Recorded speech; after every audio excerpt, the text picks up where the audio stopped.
This one is, it's a tough one. Yeah. You're dealing with a situation where it's been 15 years since your father left, Right. and now he's reaching out, possibly terminally ill and needing care. Mm-hmm.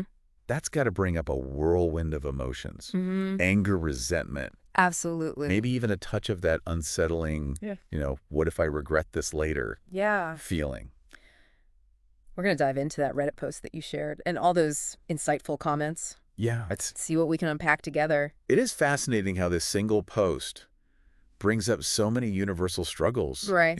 On one hand, you have that raw, visceral reaction. Yeah. So many commenters just echo your anger. Uh-huh. That feeling of, he made his bed, now he has to lie in it. Yeah. One even said, I'd take care of him the same way he took care of me. Oof. Ouch. That's heavy. Yeah, It's such a human response, right? it is. It's almost like that gut level need for fairness, for consequences to actions. But then the conversation shifts, and we hear from people who've walked a similar path. Yes. One woman shared her experience caring for her estranged mother, and it's a heavy dose of reality. Mm-hmm. Years of all-consuming caregiving, Wow. bitterness towards the parent, and even resentment towards siblings for not sharing the burden. It makes you think. It does. It really makes you question, is this a zero-sum game? Yeah, Does helping your father inevitably mean taking away from yourself from your own life? exactly. And this ties into a bigger point that so many commenters brought up. Sir? The simple fact that resources, whether it's time, money, or emotional capacity, are limited. It's like that saying, you can't pour from an empty cup. Exactly.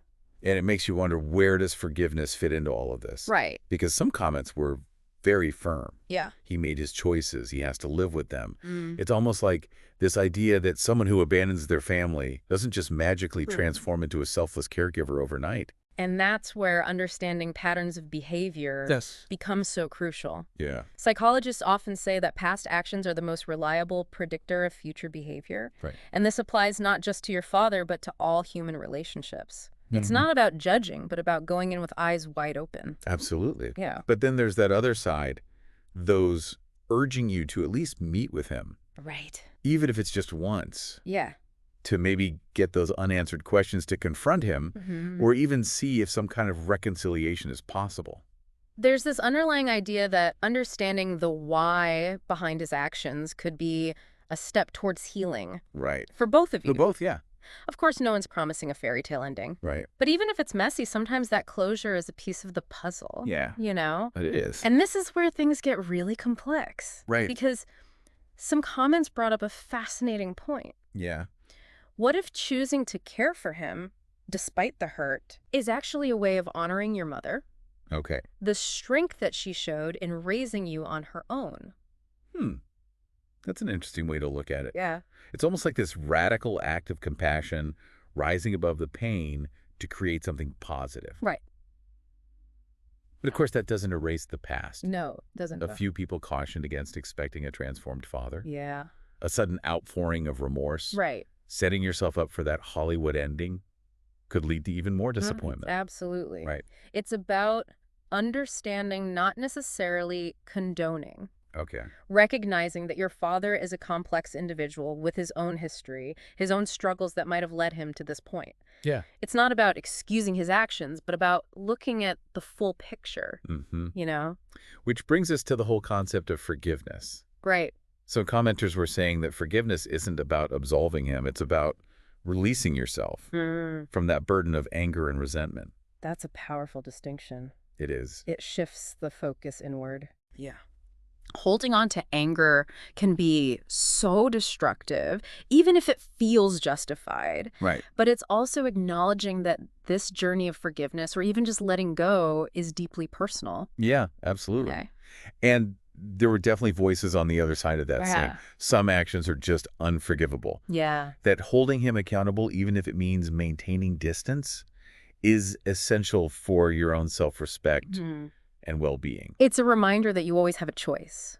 Right. You're not obligated to follow a path that feels damaging to you, Yeah. even if it comes wrapped in the language of forgiveness or reconciliation. Right. Right. I was also struck by the number of people who mentioned manipulation. Oh, yeah. That your father reaching out after all this time needing care could be a sign that he's trying to exploit your empathy. Absolutely. especially when there's a history of broken trust. Yes. You have to consider that possibility. It's not about being cynical. It's Yeah. about protecting yourself. Yeah. It's that old saying, fool me once, shame on you, fool me twice. Okay.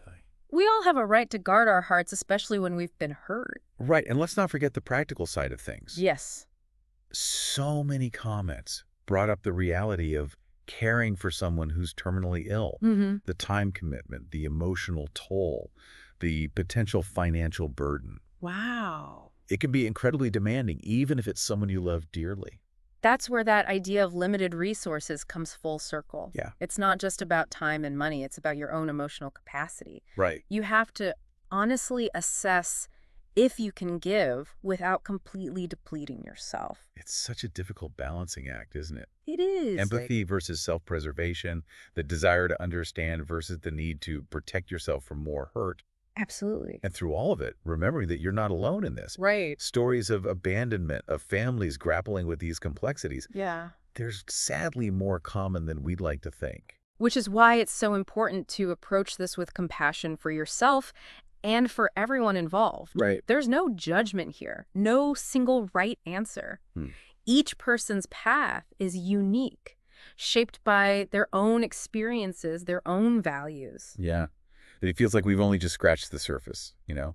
Yeah. But at the end of the day, this is your story. Right. Your decision, your life. Absolutely. And as overwhelming as it feels right now, Mm-hmm. you do have the power to choose a path that feels right for you. Exactly. You're not defined by your father's actions or the expectations of others. Right. What matters most is your well-being, your peace of mind. Yeah. So as you move forward, try to connect with that 10-year-old version of yourself, the one who experienced this firsthand. Right. What would they want you to know? Wow. What would they want you to do? That's such a powerful image. Yeah. It's like tapping into that core part of yourself, the one who deserves to heal and thrive. Absolutely. And whatever path you choose, Right. whether it's reaching out, maintaining distance, or finding some middle ground. Yeah. Remember that prioritizing your own needs isn't selfish. It's essential. Because ultimately, healing from this kind of hurt is a journey, not a destination. There will be ups and downs, moments of doubt, maybe even anger or regret. Right. But by listening to yourself, trusting your instincts, you can navigate this in a way that honors your own truth. We hope that exploring these different perspectives, hearing the voices of those who've walked similar paths, has given you some clarity, Yeah. some sense of solidarity. Absolutely. Life throws us these curveballs, and sometimes it's about figuring out how to catch them without shattering. You're stronger than you think. And no matter what, you decide, we're sending you all the strength and compassion in the world. Couldn't have said it better myself.